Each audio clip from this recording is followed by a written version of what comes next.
ఉమ్మడి రాష్ట్రంలో రెండవ భద్రాద్రిగా ఖ్యాతి పొందిన ఒంటిమిట్ట కోదండ రామాలయ బ్రహ్మోత్సవాల ఏర్పాట్లు ప్రారంభమయ్యాయి. దీనికి సంబంధించిన ఏర్పాట్లను టీటీడీ ఇప్పటికే పూర్తి చేసింది. టీటీడీ ఆధ్వర్యంలో ప్రతి ఏటా అంగరంగ వైభవంగా జరిగే ఈ ఒంటిమిట్ట కోదండ రామాలయం బ్రహ్మోత్సవాల శోభను సంతరించుకుంది.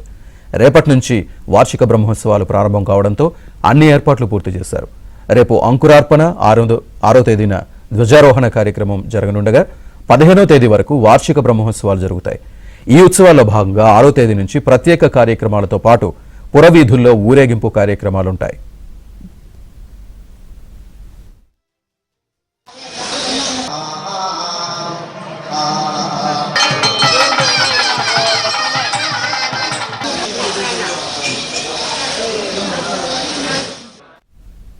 ఈ నెల 11వ తేదీన కోదండరామస్వామి కళ్యాణం జరుగుతోంది. ప్రపంచమంతా సీతారాముల కళ్యాణం శ్రీరామనవమి రోజున జరిగితే ఒంటిమిట్టలో మాత్రం ప్రత్యేకించి 5 రోజుల తర్వాత పౌర్ణమి రోజు రాత్రి వేళలో జరగడం ప్రత్యేకత.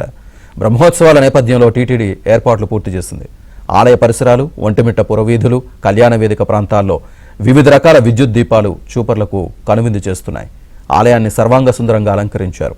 భక్తులకు ఎండ తాకిడి తగలకుండా ప్రత్యేక ఏర్పాట్లు చేశారు. ముఖ్యము